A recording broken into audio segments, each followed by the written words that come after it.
ये कहानी है एक ऐसी शहजादी की जिसे किस्मत ने एक हुसैन बादशाह के रास्ते में ला खड़ा।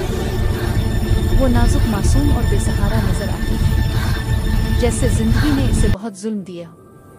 मगर कोई नहीं जानता था कि इसकी आंखों की खामोशी में क्या छुपा है। वो महल की मलिका बनी, बादशाह की महबूबा बनी, मगर हर रात वो महल के दरवाजों से चुपके चुपके निकल जाती। सन्नाटे में इसके कदमों की चाल कब्रिस्तान के रास्ते पर पहुंचती थी। कौन उसका इंतजार करता था? कौन सी ताकत इसे हर रात बुलाती थी? और आखिर वो थी कौन? एक लाचार औरत, या फिर एक ऐसी डायन जो इंसान के रूप में सल्तनत की रूपीने आई थी। यही है इस एमलकान सियाह की कहानी, जिसकी मुस्कुराहट में मोहब्बत नहीं, मौत छपी थी। शाम की सुर्खी अभी पूरी तरह डूब भी न थी जब दरबार के नौकर जंगल की तरफ तैयारियों के साथ रवाना हुए।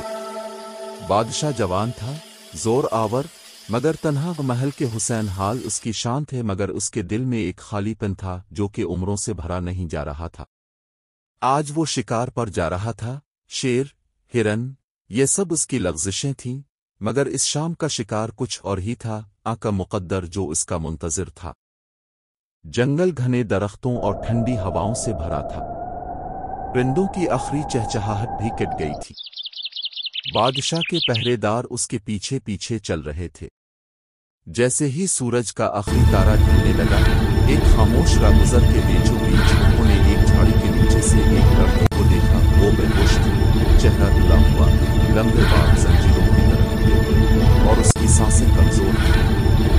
बादशाह ने फौरन अपने आदमियों से कहा कि उसे महल ले जाया जाए। वो लड़की जवान मगर बीमार नजर आ रही थी। जब उसे बिस्तर पर लिटा दिया गया तो महल के बेहतरीन हकीमों ने इसकी देखभाल शुरू कर दी। 2 हफ्ते गुजरते गए। लड़की ने आहिस्तगी से सेहत पाई।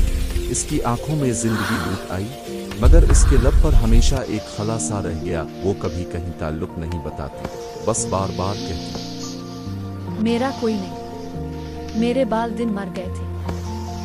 बादशाह अक्सर इस कमरे के करीब आकर रुक जाता जहां लड़की आराम कर रही थी। इसके चेहरे पर एक अजीब सा सुकून था, मगर उसकी खामोशी में कोई उनकही बात छपी थी। एक दिन बादशाह ने हल्की आवाज में कहा, तुम्हारा नाम क्या है? लड़की ने आहिस्ता से आंखें खोली, मुस्कुराई, मगर कुछ ना बोली। बादशाह को उसकी मासूमियत और खामोशी ने मसहूर कर दिया। 1 महीने के अंदर ही इसने शादी की पेशकश कर दी और लड़की ने रजामंदी दे दी। महल में एक शानदार वलीमा हुआ, मगर कुछ लोग खामोशी से सरगोशियां कर रहे थे।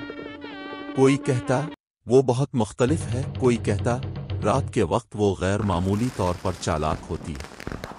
शादी के बाद से बादशाह ने महसूस किया कि इसका घर बदल सा गया है। मलिका, जो पहली नज़र में निहायत प्यारी और बाशऊर लगती थी, दिन भर शाही अंदाज में रहती, मेहमानों के साथ बैठी रहती, मगर रात होते ही वो अपने बिस्तर पर नहीं मलती। वो बहाना करती, मैं इधर उधर थी, राहों में, हुआ में, मगर बादशाह के दिल में शक बैठ रहा था। एक रात जब बादशाह ने हिम्मत करके इसके होंठों पर करीब देखा तो वो साकित रह गया। मलिका के होंठों के पास ताज़ा खून के सुर्ख धब्बे थे, जैसे किसी ने अभी अभी इसके होंठ चाट कर खून पी लिया। मलिका खामोशी से मुस्कुराई और कहने लगी, ये क्या है मेरे रफीक? ये छोटी छोटी चीजें होती रहती हैं। मगर बादशाह के अंदर का खौफ जागा रहा था। चंद रातों के बाद बादशाह ने खुद छपकर उसकी पैरवी करने का फैसला किया। वो रात जब महल सो रहा था, बादशाह ने परचम की तरह छपकर एक बायबरे कपड़े में रूप बदलकर मलिका के पीछे निकल गया। मलिका खामोशी से महल से बाहर निकली, सन्नाटे में सूरज जैसे डूब गया हो। वो एक सुनसान रास्ते पर चल निकली। रास्ता कब्रिस्तान की तरफ था, वही कब्रिस्तान जहां रात के सन्नाटे में कोई आवाज आती थी मगर कभी महसूस ना होती थी। बादशाह पोशीदा दरख्तों के पीछे छुपा रहा। जब वो कब्रिस्तान के करीब पहुंचा तो उसका दिल जोर जोर से धड़क रहा था। वो ने देखा कि मलिका एक मखसूस कब्र के सामने रुक गई। अचानक जमीन हल्की सी खिसक गई। मलिका ने अपनी आस्तीन से कोई छलनी जैसी चीज निकाली और उसे कब्र के अंदर फेंक दिया।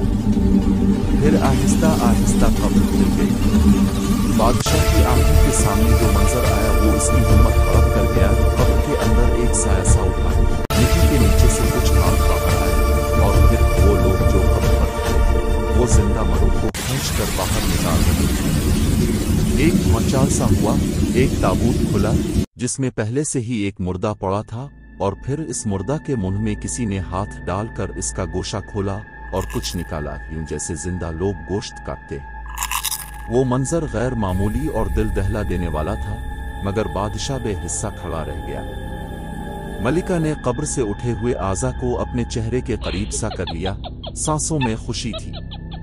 बादशाह की सांस अटक गई, चकरा सा गया। वो थोड़ी देर में अपनी मजबूती वापस लेकर खामोशी से पीछे हटी और महल की तरफ। सुबह वो मसल अंधेरा हुआ। इसे कुछ भी याद नहीं था कि वो कैसे घर पहुंचा, मगर वो जानता था कि इसने देखा था और अब उसके पास कोई सबूत था। अगले दिन बादशाह ने अपनी मलिका से खुलकर बात की। वो गुस्से, खौफ और हुब अलवतानी में पिघल गई थी। मलिका ने कहा, क्या तुम मुझे भरोसा नहीं करते? मैं तुम्हारी हूं। बादशाह ने सख्त लहजे में कहा, रात को तुम कहां जाती हो? तुम्हारा ये झूठ कब तक? मगर मलिका ने बेपरवाही से जवाब दिया, ये छोटे बहाने हैं। तुम बादशाह हो, तुम्हें ऐसे मामूली बातों की परवाह नहीं करनी चाहिए। रात आहिस्ता आहिस्ता उतरती, बादशाह के दिल में तूफान बदस्तूर चल रहा था। एक रात जब बादशाह ने महल के सब रास्ते बंद करा दिए और महल के सारे दरवाजे ताले लगा दिए, इसने फिर छपकर दरवाजे खोलकर खुद निकलने का प्लान बनाया। इस बार वो कब्रिस्तान की तरफ नहीं बल्कि इस पूरे जंगल की तरफ गया जिसकी तरफ पहले वो गया था। वहां एक कदीम तुलके के पास एक छोटी सी झील थी। इस झील के करीब भी एक छोटा सा पुराना मजार था। बादशाह ने देखा कि मलिका वहां अकेली खड़ी है, मगर उसके इर्द गिर्द सियासाए घूम रहे थे। ये वही लम्हात थे जब मलिका अपनी असल शक्ल ज़हूर करती थी। बादशाह ने एक चालाक मंसूबा बनाया। उसने महल के सब रोजमर्रा के नौकरों को बारी तरह ढककर कहा कि वो सब रात को सो जाएं और कोई दरिया ना बने। खुद वो घर में वापस जाकर मलिका के सामने बैठ गया और कहने लगा, मेरे पास एक खेल है। रात को तुम बाहर ना चलो, देखता हूं तुम्हारा सर झुकाना। मलिका ने पानी की मानिंद आंखें फेर कर कहा, अच्छी बात है कि मगर जैसे ही रात ढली और चिराग बुझ गए वो कहीं गायब हो गई। बादशाह ने फौरन बाहर निकल कर देखा, वो अपने पिछले इल्म के मुताबिक कब्रिस्तान की तरफ गई। बादशाह ने इसकी पैरवी की। रात सर्द और गहरी थी, मगर बादशाह के दिल में एक किस्म की अंदरूनी हिम्मत थी। वो जानता था कि इसका मौत, इसकी कौम खतरे में है। कब्रिस्तान में वो मंजर एक बार फिर आया।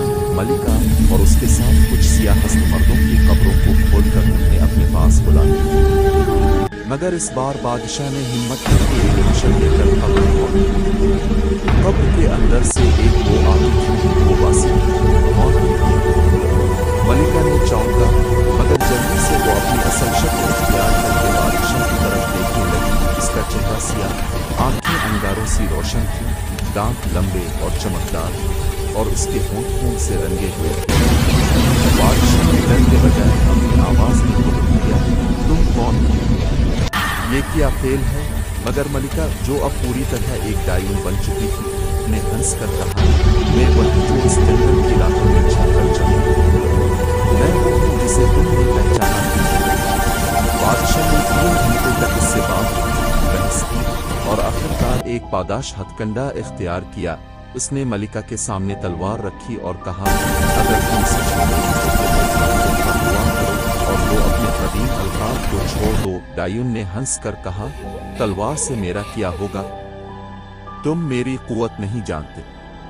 फिर बादशाह ने जादुई अल्फाज कहे। वो अल्फाज उसके बुजुर्ग और बादशाहों ने अरसा दराज से सुन रखे थे, नूर दर्द शमसिया, जो भी तुझे जिंदगी में ले आया इसे वापस लौटा दे। एक लम्हे के लिए दुनिया रुक गई, कुआं बंद हो गई, दरख्त भी चौप हो गए। डायून के आदि चेहरे पर चमक मद्धम पड़ गई। वो घबरा कर कब्र की तरफ दौड़ी, मगर बादशाह ने इसका पीछा कर लिया। लेकिन डाइन की ताकत इतनी आसानी से खत्म नहीं होती।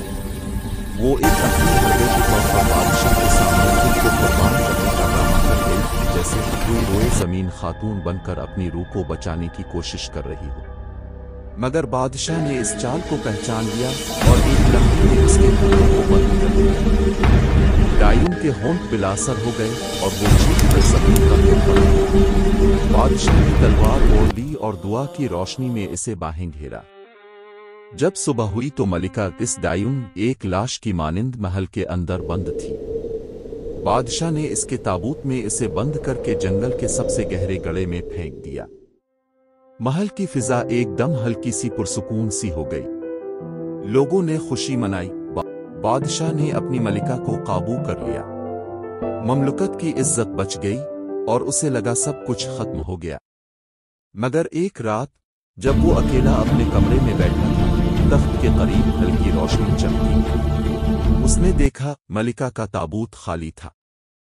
जुनूबी दरवाजे के पास खून की बूंदें पड़ी थी। बादशाह का सुकून टूट गया। डाइन का जिस्म मिट्टी में दफन जरूर था, मगर उसकी रूह आजाद थी। वो महल में मुख्तलिफ चेहरों में छुपने लगी, कभी नौकरानी, कभी रागीर, कभी मोहब्बत का बहरू, और आहिस्ता आहिस्ता महल में लोग गायब होने लगे। बादशाह ने जंगल और कब्रिस्तान बंद करा दिए, मगर बदी के साए दर्जों से अंदर घुसते रहे। आखिर उसने रोशनी बुझा दी, चिराग बंद करवा दिए, ताकि अंधेरे में अंधेरा ही डाइन का दुश्मन बन जाए। वक्त गुजरा, महल महफूज रहा, मगर लोगों की आंखों की चमक खो गई। बादशाह जीता रहा, मगर उसकी रूह खाली हो गई। वो जानता था डाइन मिट्टी में नहीं मरी, वो बस खामोश हुई है। और जब रात गहरी हुई, हुआ के साथ हल्की हंसी सुनाई दी। बादशाह ने आंखें बंद की और सोचा, शायद कुछ कहानियां खत्म नहीं होती, वो सिर्फ रूप बदल लेती है। कहानी अच्छी लगे तो लाइक और सब्सक्राइब करना ना भूलें।